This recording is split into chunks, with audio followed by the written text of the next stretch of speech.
أعوذ بالله من الشيطان الرجيم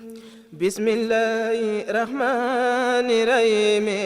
وصلى الله على سيدنا محمد وسلم تسليما. Bonjour à toutes et à tous, chers fidèles auditeurs et auditrices d'Atlantique FM. Aujourd'hui, 4e jour du mois béni de Safar, en direction 18 Safar. Nous revenons aujourd'hui pour vous présenter votre journal du Grand Magal de Touba.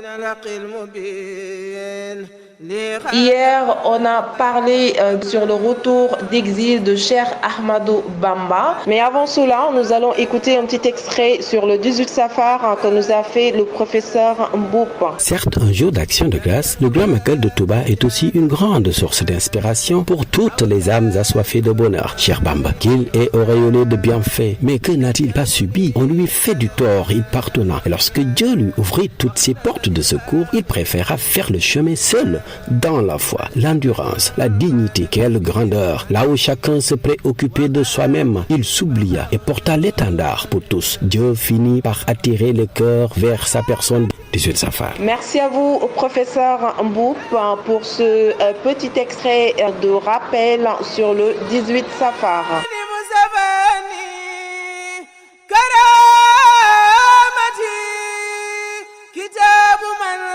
Aujourd'hui, nous porterons notre choix sur le soufisme de Cheikh Ahmadou Bamba. Heureux parmi les mystiques, le Cheikh a mené un des plus durs combats à la mesure de sa dimension gigantesque, des efforts douloureux et prodigieux, presque surhumains, ont jalonné son itinéraire spirituel exalté par une longue suite de succès. Désormais, il a brûlé les étapes et atteint promptement le but suprême du sufi, laissant sur le chemin des mystiques de génie qui se sont cependant mis en route depuis très longtemps. Il dit: par un raccourcissement de la route, j'ai dépassé d'éminents soufis depuis longtemps, qui ont été honorés de l'agrément de Dieu. Un jour, au cours d'un sermon où était présent un érudit mort, un talibé en extase s'écrie: certes, tu n'es que Dieu. Cette déclaration scandalise le mort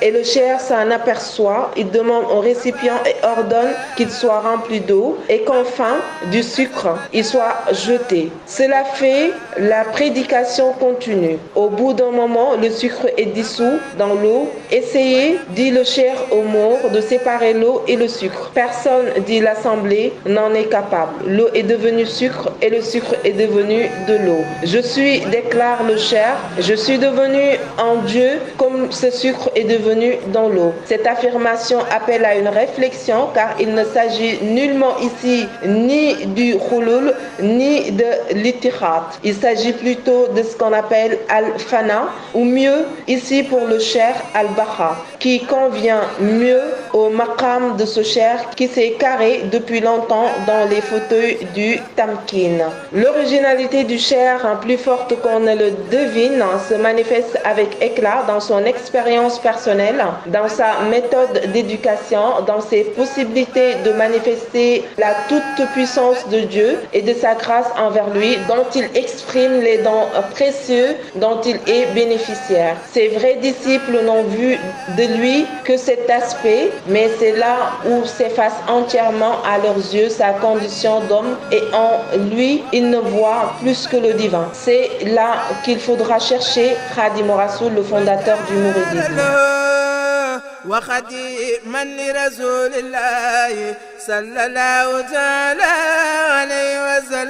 Ainsi, pour honorer Cheikh Ahmadou Bamba, de par sa glorification du livre saint, en ce mois béni de Safar, une cérémonie de remise des prix aux lauréats du concours pour la première édition Grand Prix international Cheikh Ahmadou Bamba pour le Saint-Coran a été organisée aujourd'hui, 4e jour de ce mois béni, et présidée par Cheikh Bassirou Abdou Khadr, porte-parole du Khalife général des Mourides.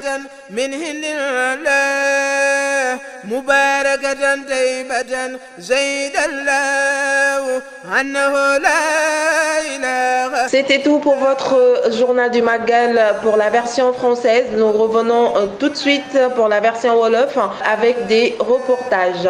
الله عزيز الحكيم إن الدين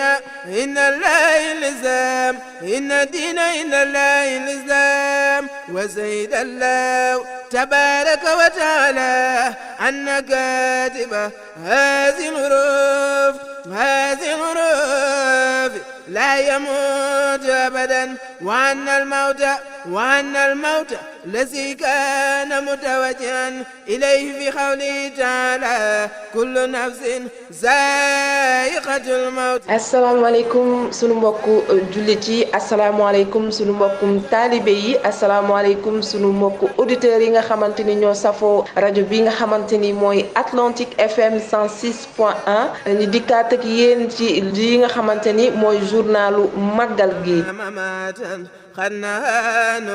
tey nag ñeenteeli fan ci weeru tedd wi di weeru safar direction 18 safar di dëppook bésub alxames fukki fan ak juróom ci weeru septembre. waaye laata loolu dañuy ànd ak yéen daal di déglu ay kàddu ki nga xamante ni moo di professeur Mboup ñu dikkaat ak yéen léegi ci plateau bi. màggal gi ginnaaw bi mu doonee bisub cant njàngale mu rëy da caa nekk ñeel képp ko bëgg lu baax sëriñ bi cey la mu am waaye cey la mu daj ñu tooñ ko mu jéggale lu nekk yàlla jox ko mu doyloo ngëm ak jom ak jëf ak a gore lu metti metti mu tegoo te muñ te rafetal kenn ku nekk tal sa bopp mu tal fépp tal ñépp fàtte boppam far yàlla mujj faye ko xol yi ñépp nangul ko say xanaa Ahmadal Xadim ak sa 18 safar. di ko jaajëfal moom professeur Mboup di ñaan rek xam-xam bi daal di gën a wér. tey nag ñu fas yéene dikk ak yéen ci li nga xamante ni moo di tasawuf ak Cheikhul Khadim. sama makaama fàddu na ku dul yàlla ak ku dul yonent bi mu di ay waxu ku tedd ki di Cheikh Ahmadul Bamba Xaadimu Rasuul. Serigne Touba nag àggoon na si njombaxtalu dëddu àdduna ak si njombaxtalu jikko yu rafet ak saxca ci bëgg yàlla daawul fàtt waxtu daal di jaayanteeg boroomam waaye képp koo xam ne bëgg na ma xam man Serigne Touba te bëgg maa xamee ci histoire ak jaar-jaari ñi fi jaaroon ak diw nii la meloon nee na koo kee moo ma gën a réeree ku koy umpale ba abadan ngay doon. dafa am ab bis si ay yenn ci ay jotaayam ku tedd ki am ku ni ko sëriñ bi yaay yàlla si biir jotaay boobile mu amoon ab naar mu daal di yéemu lool ci li nga xamante ni moom la taalibe bu xër boobee addu jëmale ko ci ku tedd ki Serigne Touba yëg loolee daal di yónnee ab ndaw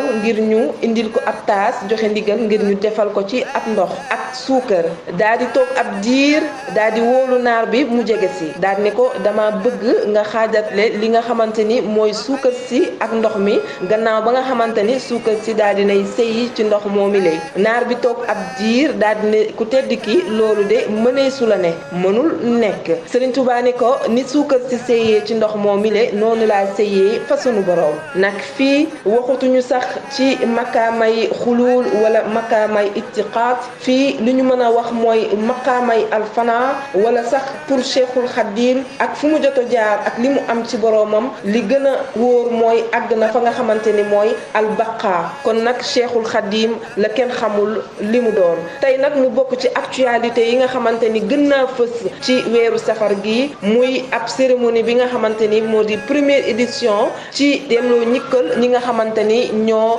gën a mokkal li nga xamante ni mooy téereb alquran ngir rek ñukkal Cheikhuna Khadim ngir fonk gi mu fonkoon li nga xamante ni mooy alquran karim cérémonie boobu nag ki nga xamante ni moo ko jiitee ci ndigalal Serigne Mountakha mu doon Serigne Bassirou Abdou Khadre di porte-parole xalif général kullu murit.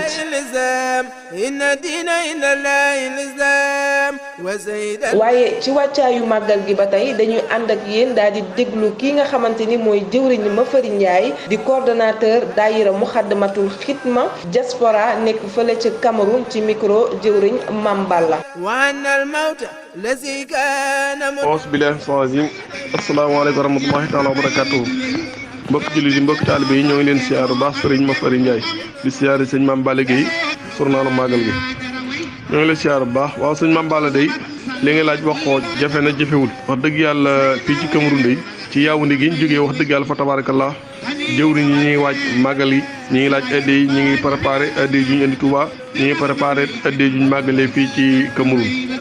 fas yéene nañ ko def màggal gu rëy yàlla dogalee bi ma jógee Yaoundé ñëw naa fii ci Douala moom itam am na kër Sëñ Tuubaa wax dëgg yàlla fa tabarakallah taalibe yi dajee nañ biig répété di waajal bis Sëñ Tuubaa bu mag boobu te ñi ngi dajalee adde ju jëm Touba waaye di dajale adde yu ñu waajalee bis bi fii bis bi nag bis bu rëy lay doon ndaxte waa réew mi Cameroun ni di ñu ànd ñoom bis bi ak mbokki jullit yi fi nekk yëpp ak mbokki taalibe bi yëpp ak autorité sénégalais yi fi nekk yëpp wax dëgg yàlla kon nag sëñ Mame Balla Gueye bis Sëñ Tuubaa bi du Touba rek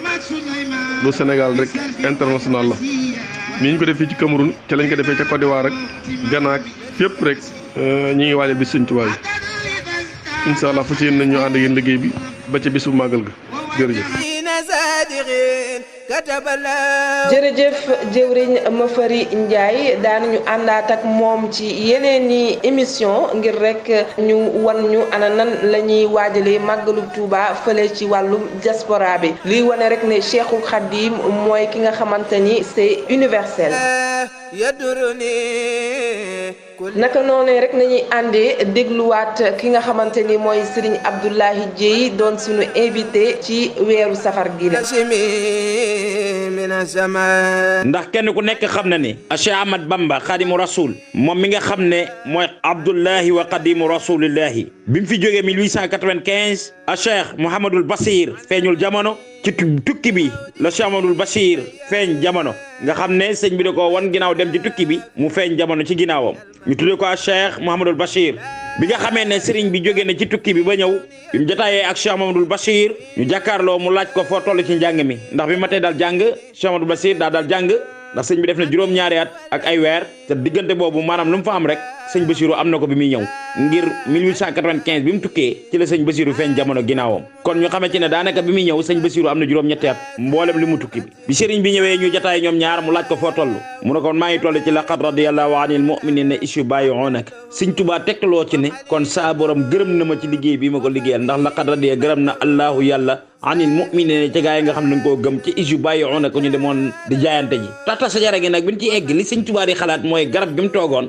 natt yi di ko fekk kon day mel ne sëñ Tuubaa boromam nangul na ko liggéey bi ma koy fay ci liggéey bi waaye ñu xam ne ki ñu suñu borom booleel muy Cheikh Ahmad Bamba Khadimu Rasoul jëmm la joo xam ni rahma mu yërmande ci moom la aju ndeysaan yërmande ci moom rek la aju te si tukkeem bii ci lañ ko maye lépp loo xam ne téye na ko waxoon naa ko fële ci lañ ko maye xazainu rabbi futihat lii wa zazahat magasin yu suñu borom yëpp ci la ko ubbee jébbal ko caabi yi moom Serigne Touba ci lañ ko maye shaqiya man lam yaxwaka ci la ko suñu borom maye képp ku la bañ texee di shaqiya texee di na man lam yaxwaka ka nga xam ne noonu na la yow Serigne Touba waaye loolu ba mu ñëwee Serigne Touba daa laaj boromam ne ko ndax man naa koo bind ci ni ma soobe suñ borom jox ko ca ndigal mu bind ko nu mu ko soobe moo waral Serigne Touba bindi na shaqa'u man lam yaxwani xat kutiba fi lawxika allazi yufiidu bihil kutuba saa borom jox na ma bi texee di képp ku ma bañ ci lawxul mahfuz kon ku am tawfeex yaay ki bëgg Sëñ Touba waaye ki ñàkk tawfeex mooy ki wan ginnaaw Sëñ Touba loolu ko Sëñ Muntaxa di waxee ñàkk tawfeex ak am tawfeex ak texee di ñàkk tawfeex nag mooy gam-gam le Serigne Touba am tawfeex mooy bëgg Sëñ Touba texee di mooy ñàkk bëgg Serigne Touba kon mbokk yi Serigne Touba moom jëmm la joo xam ne suñ borom defal na ko li mu ko war a defal lépp moom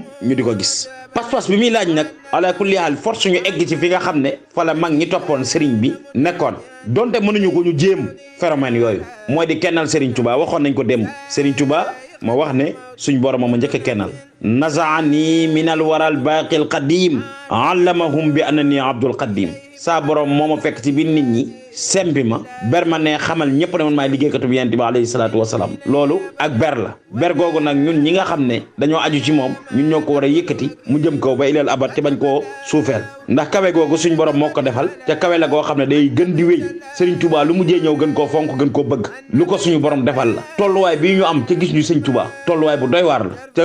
gisuñu fi Sëñ Touba ci jëmmam ay njabootam lañ fi fekk waaye mu doy ñu sëkk mat ñu sëkk kilifteef nga gis fi ñu toll ci ñoom ak bëgg gi ñuy am ci ñoom te sax su ñuy gën a yeesal lu Serigne Touba kawe googu suñ borom moo ko may moo tax mu ne darajati taallu walaysa tanxafit wa man naha minal wara xaf di xufit saa borom yëkkati na ma yëkkati goo xam ne ku ma yëkkati jaare fa yëkkati ko ba faw ku ma suufeel nag jaare fa suñ borom suufeel la ba faw yàlla ñu yàlla musal ci suufe wa axiru daawana an alhamdulillahi rabbil alamin lii lañ indi woon tey ci alxamis yi di tuubal mbokki taalibe yépp assalaamu aleykum wa rahmatullahi wa barakatuh tabaraka wa taala annaka di leen leen jaajëfal ci seen teewlu gi ngeen teewlu ànd ak ñun ci li nga xamante ni mooy seen journal du Magal di leen jox dig daje ëllëg incha allahu rabbi ci yeneeni xibaar di jëm ci màggalum Touba 2022 di leen ñaanal jàmm. تبارك وتعالى هبل هذه الليلة فيما عنده غير نيس كتب الله تبارك وتعالى أن كاتب هذه الحروف يجاور الله